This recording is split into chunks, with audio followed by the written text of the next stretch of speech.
outstanding. The South is in the house tonight, so that's great. That's great. So I've been asked to just open up and say a few words and give an address to the group before we get into our roll call. So I will try to stay quick and to the point since we're running a little bit behind, about 15 minutes behind. But what you're going to hear about this year, and if you've been a student of your profession, you've been paying attention, we are in a state of transformation across the Department of Defense. The U.S. Marine Corps started about 10 years ago. More recently, the Air Force has started with its 6th-gen aircraft development, combat collaborative aircraft, ACE, their Agile Combat Employment, and deployable wings. And they've been going through their own transformation. And now the Army, in the last year or two, has started the Army Transformation Initiative. This is significant change. And it is probably the most significant change that the U.S. military has faced since the Cold War. It is transformational. It is significant. We are very fortunate to have great leaders at the helm, both in the National Guard and at the national level for our services. You heard from General Kane earlier. You're going to hear from General George. And the Air Force is in transition between General Elvin and the yet-to-be-announced Chief of Staff of the Air Force. But that transformation isn't just in the leaders, but unfortunately we have great leaders at the helm helping us not only embrace change, but manage our way through it. They do not fear it, nor do we. And I want to make this abundantly clear for everybody, and I want you all to be messengers for the nation. The National Guard is embracing transformation. We are a great team member for our active duty counterparts. And don't let anyone say anything different.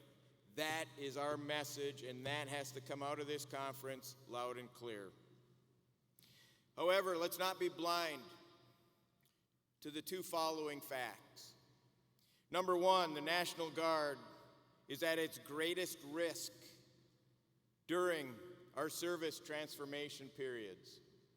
While our services are changing and transforming, that has a direct impact on us through the Army and the Air Force.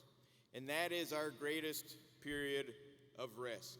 Because as you're transforming, you're creating seams and cracks across the formation.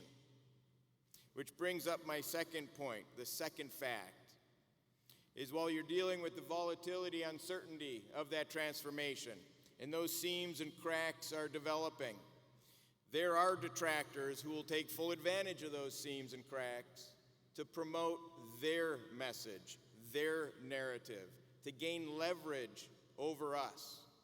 We cannot let that happen. They're not the enemy, but they are competitors.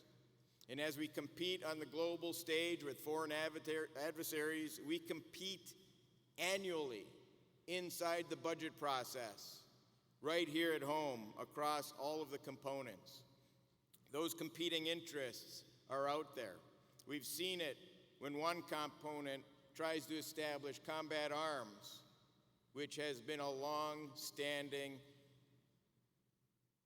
agreement that the combat arms and the reserves for the Army would only exist in the National Guard. It got as far as a signed exord out of the Army. Luckily, the leadership of the Army Guard got that dialed back, but it still existed at a lower scale. And that's when this association, under the leadership of Frank McGinn, started their outreach. That's when the adjutant generals got involved. And at the end of the day, it was the chief of the National Guard Bureau that got that completely eliminated.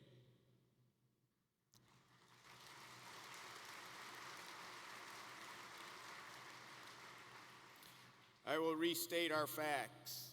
The National Guard is at its greatest risk during service transformation. And the volatility and uncertainty during that transformation opens up opportunities for people with other motives and other interests to take advantage of it. Those two facts we cannot forget. I want to give you some food for thought and reflection as you work through your professional development, as you hear guest speakers over the next couple days talk to you. First, our relationship with our active duty brothers and sisters is only as good as last year's budget. As soon as you start the negotiating for this year's budget and the next year's budget, you are in full-on competition. And you cannot falter, you cannot let up a day, you must compete or you will lose. So our relationship is only as good as last year's budget.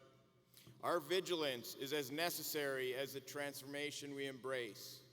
We accept the fact that we are in a global competition with adversaries that want to do us harm at the national level.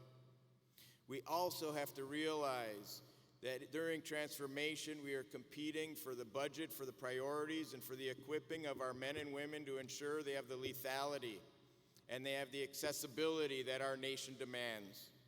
Our vigilance must not be forgotten.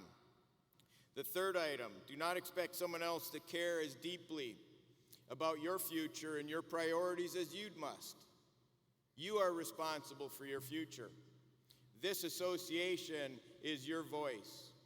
You need to be actively engaged. Do not expect somebody else to carry your water. The National Guard Bureau leadership have a role to play on the Title X side. The 54 must have their voices loud and clear, and our priorities must be heard, and our expectations for the future must never be forgotten. Number 4, the future of the National Guard as we know it today is no more certain than the global balance of power. I already mentioned there have been incidents this year where other members of the DoD family have tried to exploit opportunities to gain leverage. We must be aware of this, and we must be engaged. We are constantly in the competition phase when it comes to the planning, programming, and budgeting, and it's only made more important during transformation.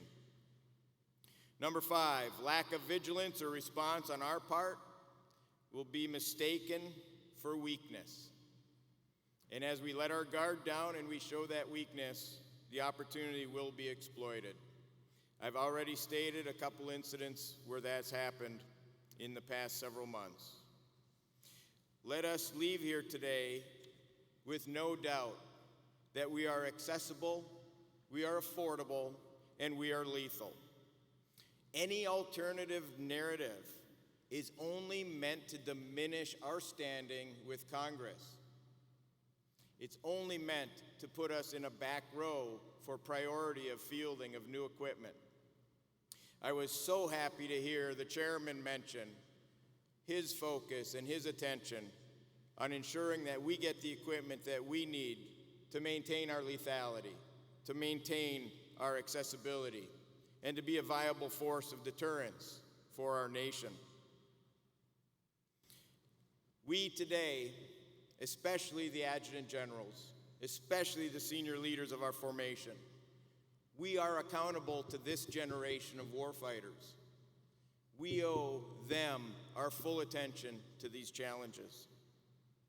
But we are all responsible for the next generation.